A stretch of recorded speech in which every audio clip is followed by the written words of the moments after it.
Welcome to the Strategic Growth Experts Podcast. I'm your host, Brandon Taracco. I'm a business consultant, digital marketing expert, and real estate investor. And this podcast is meant to inspire you, educate you, and help you access your highest potential. Subscribe to the Strategic Growth Experts Podcast on iTunes. Connect with us on Facebook and Twitter, and check out the website at strategicgrowthexperts.com. Welcome to the Strategic Growth Experts Podcast. I'm your host, Brandon Taracco. I've got a guest, Evan Zislis, today, who is a professional organizer, a social entrepreneur, and a best-selling author. Evan, how are you doing today? I'm fantastic. How are you, Brandon? Great. I found a video where you're talking about doing work around organization. You wrote a book called Clutter-Free Revolution, and then the work that you do is working with people to organize and get clutter-free. So tell me a little bit about that work and why it's important. Yeah, so I help people to simplify so they can focus on the things that matter most, and that is who we love, what we do, how and why we live, because everything else is just stuff. So my professional practice is focused in 5 areas: organization, operational systems, time and task management, content creation, which is anytime you're taking an idea and you're turning it into some practical application. And the 5th thing I do is professional networking, so helping people to collaborate and connect in meaningful ways. So that's the nature of my professional practice. So this all came about because I was working in the nonprofit industry in the Aspen, Colorado Valley, and I got laid off from a job. I had to hurry up and come up with something quick. I had a baby at home, and my wife, who was very supportive, said, "All right, buddy, what are you going to do now?" So I had to figure something out pretty quickly. And so what I came up with was an exercise that I actually do with clients of mine now. It's an exercise that I call 200 Tomorrow. So 200 Tomorrow is basically if you were in a jam and you had to make $200, and that's an arbitrary number, or $1,000 or $100 or whatever it was. If you had to make $200 tomorrow, what would you do and who would you do it for?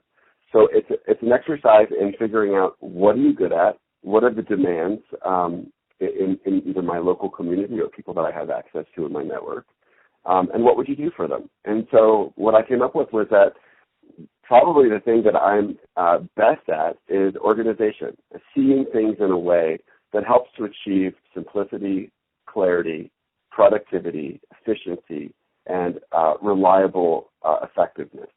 So I had my first client on the Wednesday after I got laid off on a Friday. So and that was 5 years ago. So it kind of snowballed from there, and it kind of developed, and more people came to me and said I could use a little bit of help getting organized in my home, and then it was in my business. Then it was program or organizational development, and then it was entrepreneurial startup. So business planning, strategic planning for boards, and it just kind of snowballed and grew from there. And last year I published my first book called Clutter-Free Revolution: Simplify Your Stuff, Organize Your Life, and Save the World. And what makes me a little bit different from other professional organizers, not only is my focus other than just household organization, cleaning up people's garages and home offices, which I do that, but my focus is really on conscious consumerism.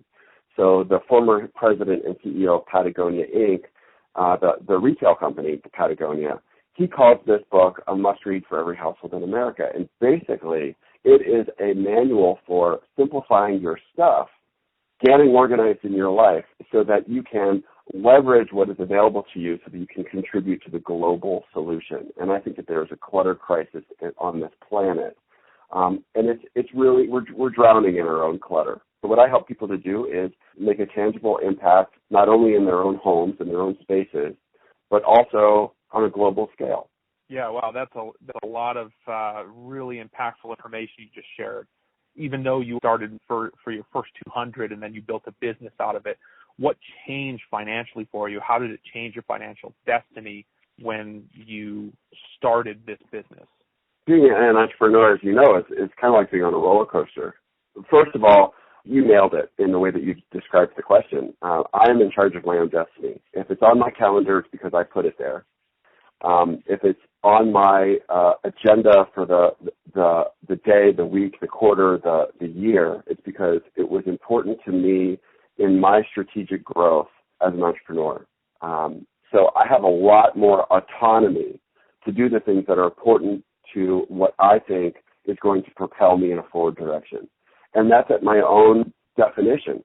And I can change my mind on a whim. I'm in charge of my own professional development. I can pursue opportunities for collaboration or programming or marketing. I can take something in a completely different direction on a wild hair and just beta test things all day long just to see what's going to land for people.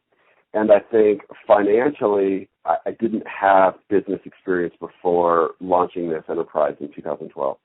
So it's been a lot of trial by fire and, trying to figure out, what is the market demand for this? What is the price point? How can I leverage what is available to me so that I can keep my overhead low? So it really is just trying to figure out how can I be liquid and flexible. Where can I draw seed money to invest in the next thing? So the flagship program is called CFR, or Clutter-Free Revolution Academy, which is a 90-day immersion for people who want a little bit more help after reading the book, and they want something that is going to apply to them in their own unique space, their own unique family, their own unique situation.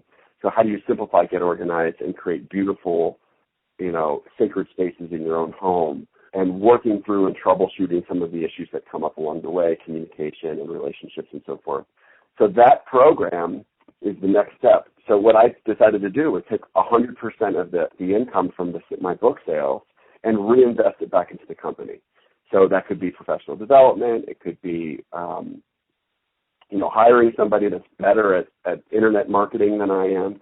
So it really gives, having that control to be able to make decisions and sometimes fail hugely and then have to dip into your savings. If you have a slow month, you try to anticipate the following year when you're going to have, your slow quarters and saving for those times. It's just infinitely more flexibility being an entrepreneur.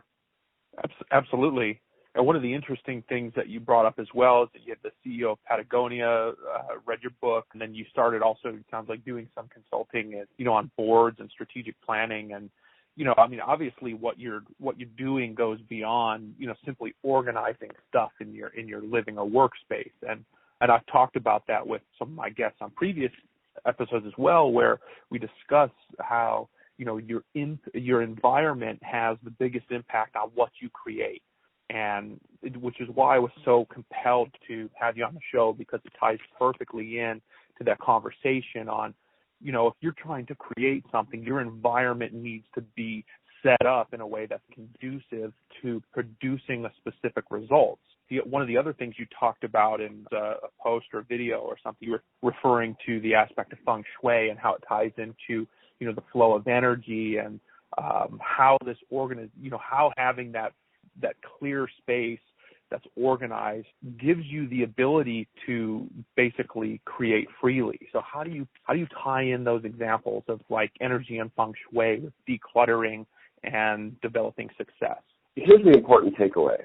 We're talking about how do you create these spaces and how can we benefit from having a space that's conducive to productivity and so forth. The takeaway is that clutter is a metaphor, 100%. And there's lots of different kinds of clutter. So when we talk about the work that I'm doing with people, I'm not just working in their physical space, in their physical environment. A lot of times people will say, we would like for you to come talk to our board of directors or our a department at a workplace, in a business or nonprofit, and say, we would like for you to unclutter our operational systems or unclutter our workflow or help us to decode and unscramble this bag of snakes that is our job descriptions, because nobody knows what anybody's doing, and we don't have clarity. So it's important to remember that the same process that I use, I have a 3-step method for absolutely everyone that I work with, and it doesn't matter what we're doing. If it's a business plan for a startup or if I'm organizing your garage, literally, it's the same exact 3 steps. Simplify, clarify, and then inspire. So you can use the exact same 3 steps no matter whether or not you're talking about the physical stuff in your space that needs to be cleaned up, organized, and then refreshed, or if you're talking about taking an idea and turning it into a full-on business that thrives, that is going to inspire its constituency. So it's the same 3 steps. So it doesn't matter whether or not we're talking about, and it's not as limited. And that's the amazing thing about this work is every single client is different because everybody is approaching this work around where they feel stuck. And if you feel stuck because you live in a cluttered mess, it might be where we start. But if you feel stuck because the relationships in your office space are cluttered, I do a lot of work with crucial conversations and training people to be more effective communicators because what is cluttered is the communication style. And there are elephants that are cluttering up the room. So it's not just the physical, tangible stuff, but it's also the metaphorical clutter. And the good news is that, like I said, you can work through that clutter no matter if it's inner, emotional, spiritual, psychological clutter, practical clutter because I just don't have my operational systems dialed. I had a client this morning that is trying to refurbish and rejuvenate a local food cooperative. And their space is immaculate. They don't have a clutter issue, but they have an operational clutter issue that just needs a little bit more clarity. So it really is, it's awesome that you can take the same 3 steps and apply them universally to absolutely anyone in any situation and get the same dependable, reliable result. I agree with that entirely. I think it's incredible that you've pieced together that distinction that, your clutter is not physical, but it's a representation of a much deeper level. So at your surface level, it's kind of your thoughts and your communication. At a deeper level, maybe it's spiritual, and then it all ties into relationships and communication. So what are some of the impacts of the work that you've seen? The cliche example that I always use is this was a case study that ended up in the book. There was a local gal in my community. Her name is Denise, and she lived in the bedroom community right outside of Aspen, Colorado. And she called and said, "Hey, look, we've been in this house for about 3 years. We never feel like we've really unpacked. We've had a lot of other things come up, mostly things that were associated with medical things that just distracted them from really feeling like they were creating a home that they had hoped to when they moved in." And she said, "I could really use some help getting organized in her home." And so what I did was I went and we cleaned up her space. She was a fitness instructor, and so we created this home gym that was conducive for her to start bringing clients back to the house. We rejuvenated her kitchen, and then I worked with her husband in the garage and in the home office, and then we worked in her kids' spaces. She's two young daughters, and they had a play area in this giant room that they had not used because it was so messy. So we just completely gave the entire home a makeover. And when we were finished, for the first time since she moved in, she had a home office, a space where she personally could sit down that she didn't have to share with anyone else. Just by sitting in that environment, she had the clarity and the courage to say, you know what, let's keep going. What I really want to do is start my own business. And she had been a fitness instructor in Aspen at a lot of the high-end fitness clubs in the Valley. And she decided, look, I've got enough clientele. I know exactly what I'm doing. I know what the market demand is. I want to try to open my own fitness studio. And so what we did was we sat down and took the clutter that was in her head about where to start and how to get going, and we laid it out in a business plan. We did the market research. We did soup to nuts, concept to completion, an entire package so that she could open. And before the end of I think it was within 9 months of her first phone call, she opened her doors.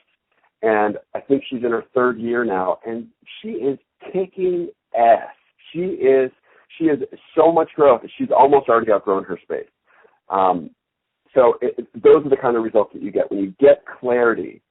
And a lot of times it starts in your space, your physical environment. So when you can inhabit a space that inspires you, that's why step 3 is so important, which is inspire. First figure out what is my ideal vision. So let's just go through the 3 steps real quickly so you can sort of see how it relates to Denise's story. Before we even get to step 1, we always ask, what is your ideal vision? So that's Stephen Covey's highly effective habit number 2, which is start with the end in mind. It just gives us a direction to walk in. That way we're just not aimlessly walking around hoping for the best. We're actually taking deliberate steps in a specific direction. So if we can move in that direction, then we go to step 1, which is simplify. How can I make this easy? How can I just get rid of the excess, purge all the things that are not essential to what I'm trying to do, where I'm trying to go, who I'm trying to be? So we purge first. That's simplify, right? Step 2, once everything that is not what we're trying to do is gone, out of the picture, we move to step 2, which is clarify. I need clarity about what we're talking about, and that means getting organized. So once we organize, and I have 4 rules of organization for another conversation. Once we get organized and we feel like everything is exactly where it needs to be so that I can easily access this information or this item and then conveniently put it away until I need it again, all of organization is storage, whether it's informational storage or if it's, actually putting something away into a container of some sort.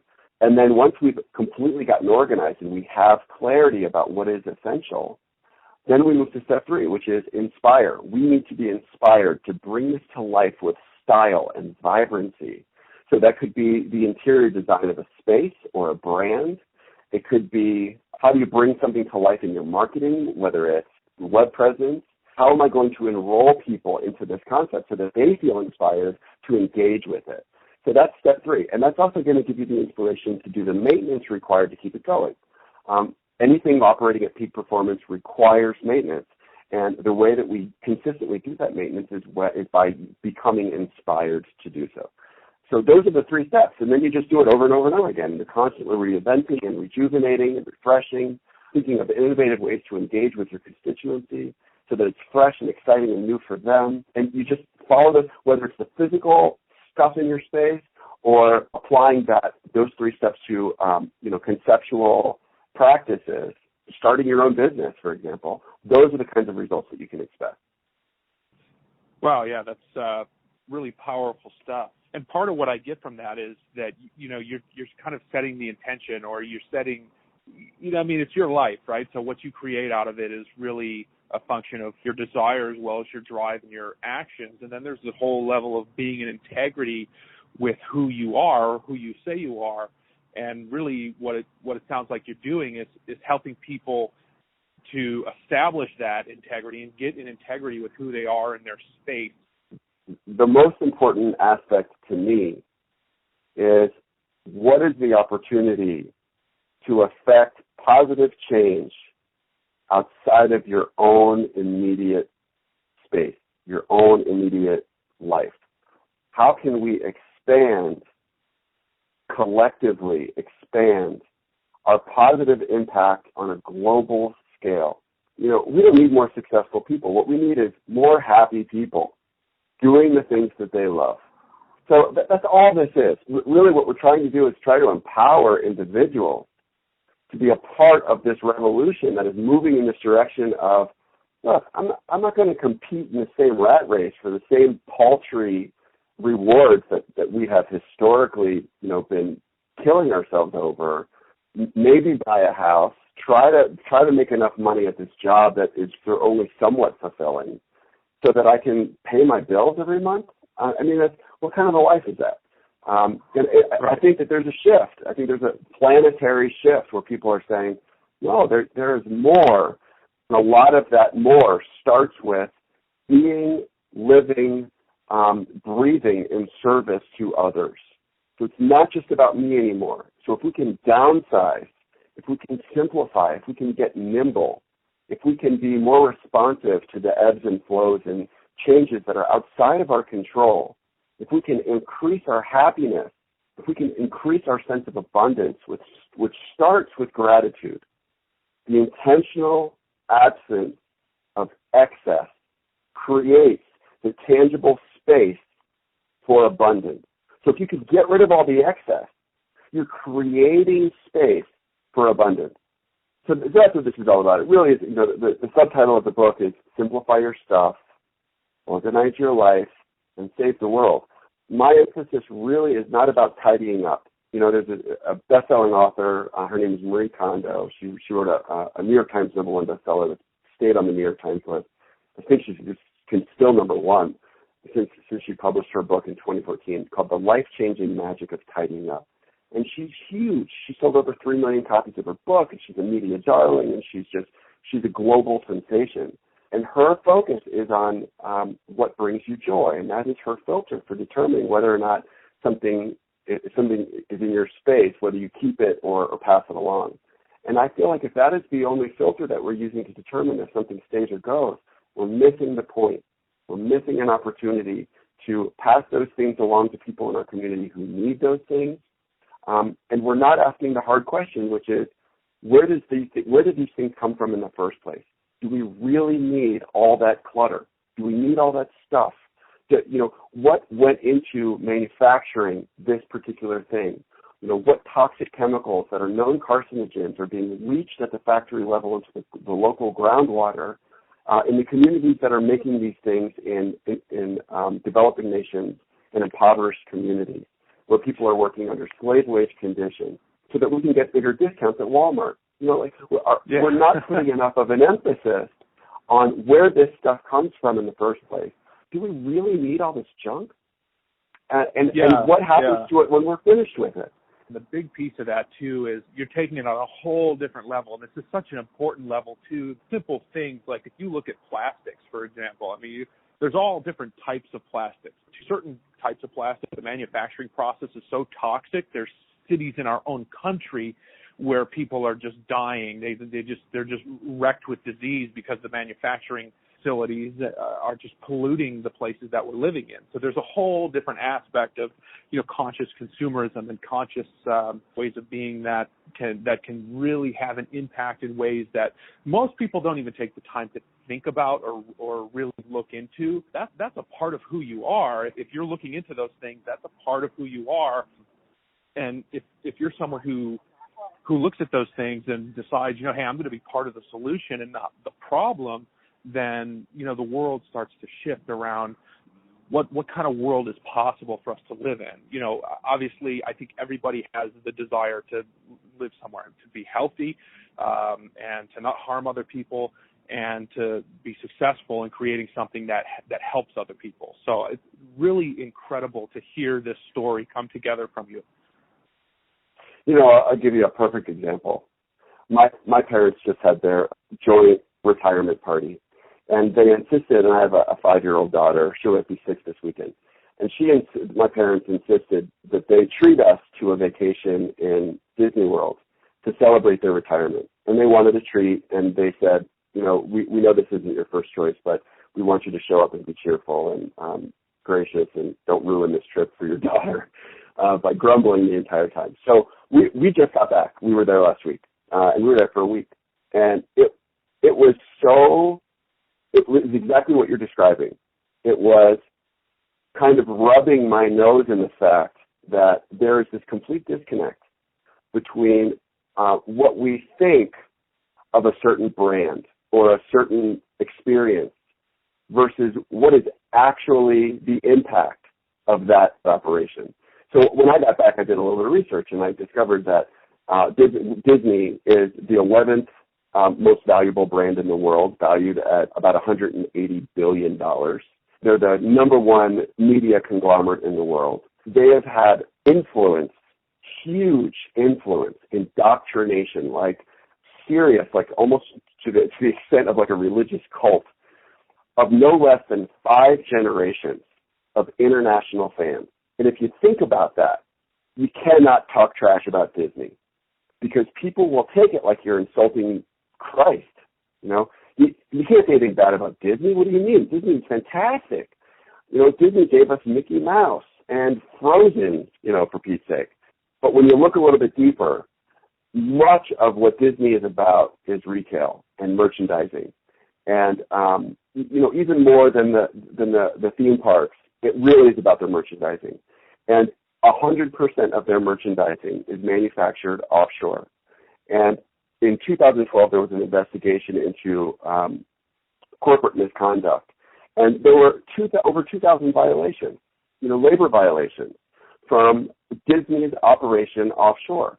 And we're talking about dangerous working conditions where children are working 9 cents an hour to assemble plastic garbage so that we can have something to buy on our way out of the theme park. Or there's such a disconnect. And this is a family-oriented, children-themed brand that completely disregards their environmental impact and the human rights violations for people that are manufacturing this stuff. And so that's why this is a revolution. The Clutter-Free Revolution really needs to be about a movement of people that are not just armed with information, but are inspired to do the right thing. Now, I'm not saying people should boycott Disney. I think that people need to put pressure on Disney. The consumer base, which is where the demand comes from, needs to put pressure on these organizations and say, look, if you're going to be a leader, a global leader in your industry, and they are, let's face it, they dominate. They have purchased absolutely everything that is even conceivably competitive to their brand. Whether it's Pixar or Star Wars, they have acquired those entities, and then it just becomes part of the fabric of their operation. But if we as a consumer base said, look, we want to support your stuff, but be a leader, take some initiative, and part of your brand needs to be about having some integrity and being innovative in how we recycle these things and how at the factory level we're really trying to bolster these communities, these hyper-local communities, and give people at the local level in places like Bangladesh and China and India, Honduras, really vibrant communities that are really part of this. Or even better, bring some of that labor home and give Americans an opportunity to manufacture some of your things under conditions that you can be proud of. That's what conscious consumerism is all about. You hit on such an important point there. I mean, there's corporate social responsibility, right? And unless there's some sort of media exposure about something that a company this large is doing wrong, it's kind of hard to compel them to change their ways, because you look at, when Disney was founded or when Walt Disney went in and was seeking funding. Originally, the company started because this guy had a vision to share some creative ideas with the world. Sure. The intention was not to, just become a profit machine and manufacture all this junk. But it's interesting to see that, okay, well, once it was created and once these ideas started coming to life, and, originally it was just creative entertainment, right? And at some point there was some disconnect there, which caused the focus to shift over into profit. And, that becomes a real simple way of compromising your integrity. I mean, to the levels where you're indoctrinating slave labor, you're polluting the planet, and all for, billions of dollars in profit. Well, and there is a study of corporate social responsibility that says, if you're a corporation and you have a certain amount of power and financial backing, that you have a responsibility to use those resources to make the planet a better place. And I agree that if they do, they have, I think for $300 million, it was like 315 or 317 million. They either financial or in-kind donations to charitable organizations. They did, I think, $30 million towards a conservation effort to, in support of, because they've got this animal kingdom theme park, and so they have a zoo basically, and they've got a big campaign around conservation and habitat preservation and so forth. But it is a paltry drop in the bucket relative to the damage that they are doing and continue to do.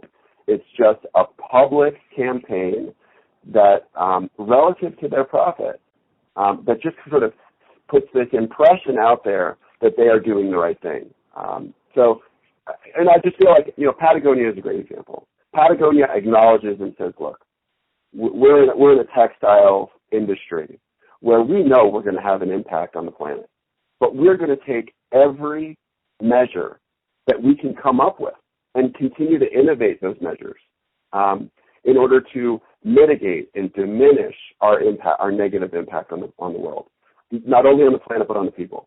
And so their recycling program, their buyback program, their lifetime guarantee program, not only are they making things to last a lifetime, and I still have the same Patagonia jacket that I had 20 years ago, and there's nothing wrong with it.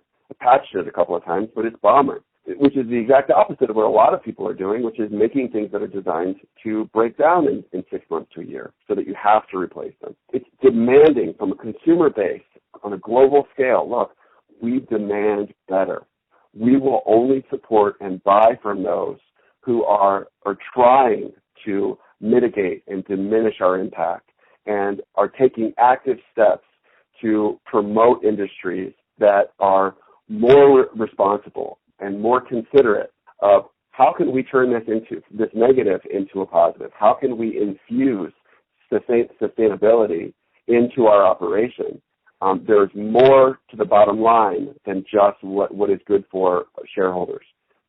Capitalism is flawed in that it relies on a benefit of profit.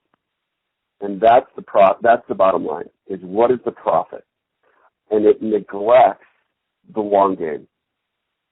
And I think that's something that's changing too. I think that's something we've seen change over the past years. It's going to continue evolving into, a more conscious approach and what people do to make the planet a better place because the world's getting smaller. So I think water is the biggest issue. I think that as our population continues to explode, 9 billion people by 2040 or something like that, as the population continues to explode, we're going to be squeezed for our, life-giving resources, the things that keep us alive and sustain us, which is potable fresh water, nutrient-rich, healthy food. Monsanto is just almost unfathomable. Fracking is almost unfathomable. If you look at the things that are diminishing our fresh water, Nestle is almost unfathomable. To see what people are doing in times of drought in the name of profit. That at the highest level, water is not considered a basic human right. These are corporate things that can be owned and sold, even if it's the only thing that we know that will sustain human life, and that we are intentionally doing things for short-term profit in exchange for long-term viable, sustainable operations. I live in a community right in the Aspen Valley, just about 30 miles from Aspen, Colorado, that is surrounded by pristine wilderness. Western Colorado has been so over-fracked and drilled for oil. The oil rigs that go up into the gas rigs that go up and down the western slope are prolific. And there's this one little spit of wilderness that is still pristine. And the watershed is pristine, and it relies heavily on agriculture, local agriculture that is all grass-fed Angus beef. And for 10 generations, people have been living off of the land here, and this is one of the last bastions. It's called the Thompson Divide. It's been a topic of national policy, and senators and governors have come out in support of not renewing leases to drilling companies in this stretch of wilderness. But thinking about what we do is we go into these pristine environments and we absolutely wreak havoc on that land. And the impact that we have on the local water supply and the watershed and the ground table and the soil, it's so short-sighted. This cannot be the way you're right. This is picking up steam, and people are starting to have a better understanding. And there is a revolution, stirring. Justin Trudeau is a perfect example. There are people in the world that are starting to see, the United Nations thing last year, where all of the United Nations countries got together and said, yeah, fossil fuels are done. We're finished with this. We're going to shift. So yeah, there is a movement in that direction. But it's so important for us to know that we can make a difference on a grassroots level. And by grassroots, I mean our own homes, my own home. That's why it's so easy, because the problem is also the solution. If I just start with the clutter in my own home, if I start with the things the purchases that I make on a day-to-day or weekly basis, it's going to have a tangible impact. If all I do is support secondhand economies, I'm not throwing things in the trash. I'm getting things to thrift stores and consignment stores. Not only am I fueling the local economy in my own community so that thrift stores and consigners can develop their local businesses and employ local people, but I'm also giving them an inventory of things to keep those things in circulation as long as possible, and it diminishes the need for new stuff at the factory level.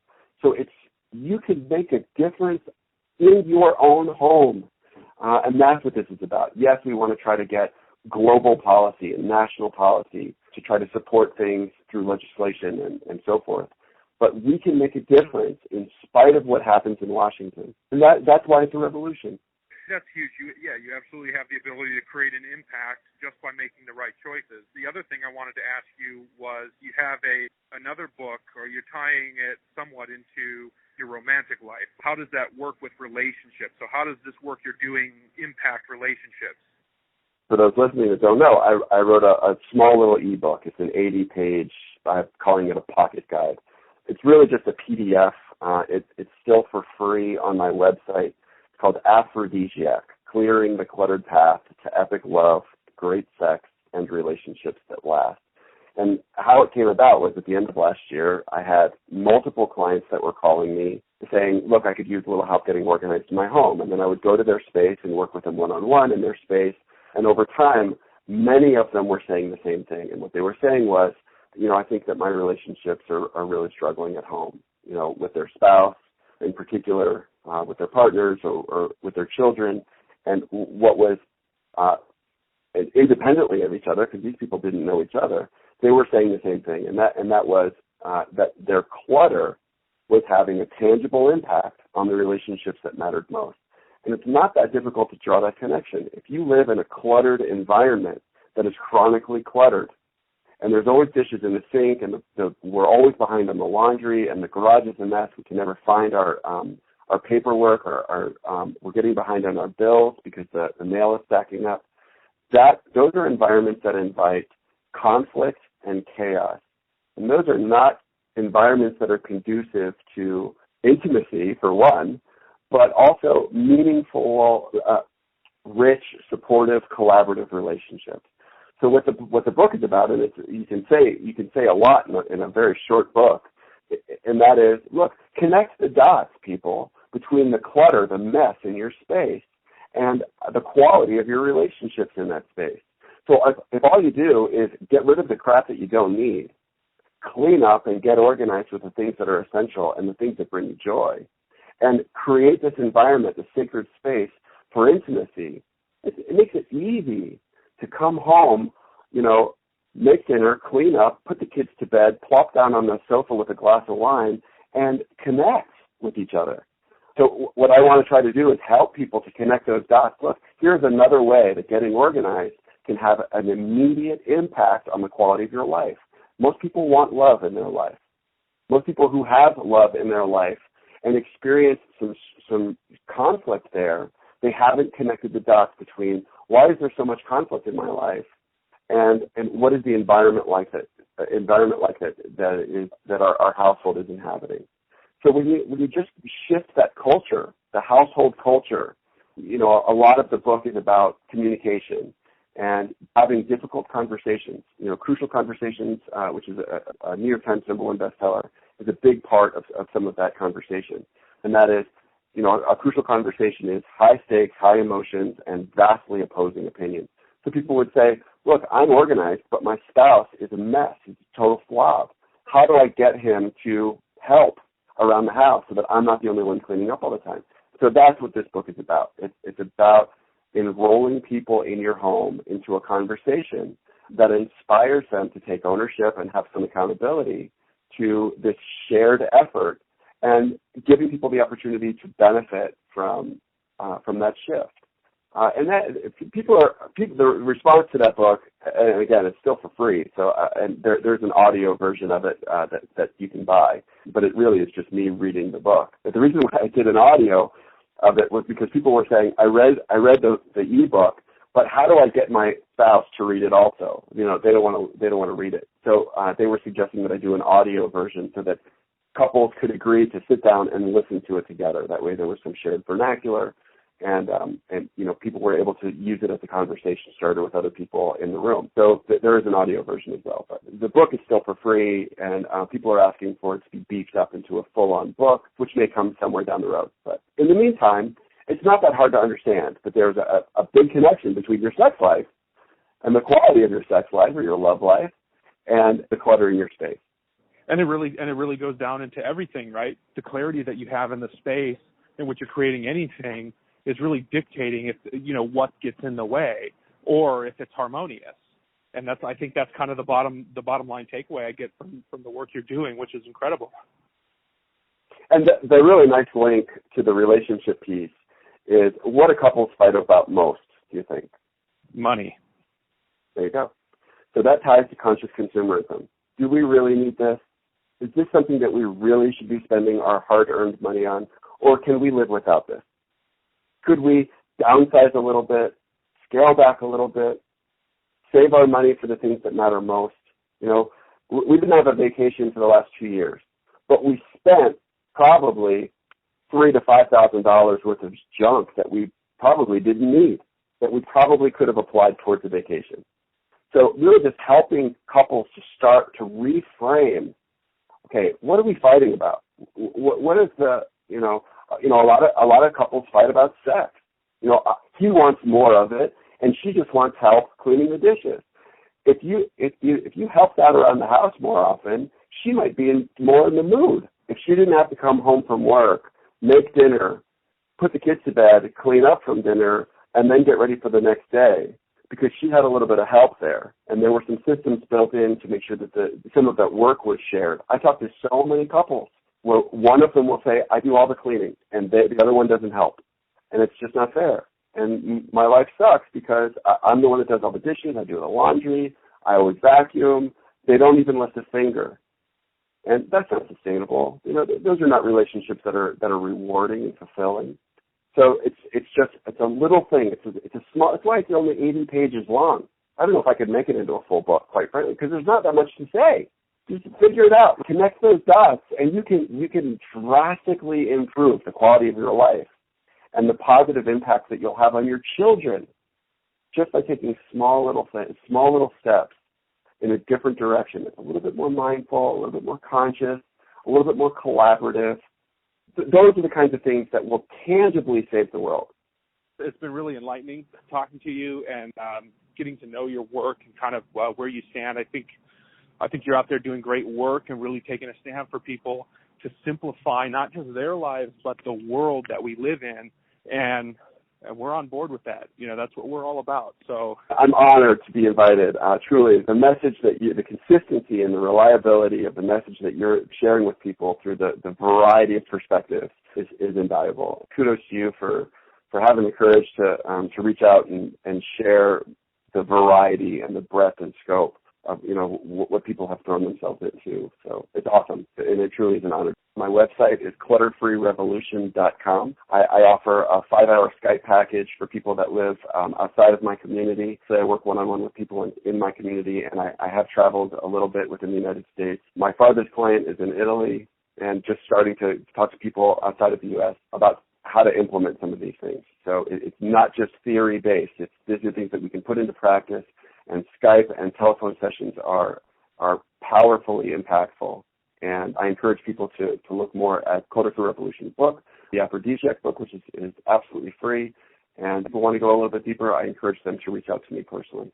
That's excellent. Thank you so much, Evan. And, let us know how the TED Talk goes. We'll talk to you soon. Thanks for being on. Thanks, brother. Thanks for listening to the Strategic Growth Experts podcast. Find us on Facebook and Twitter, and check out the website at strategicgrowthexperts.com.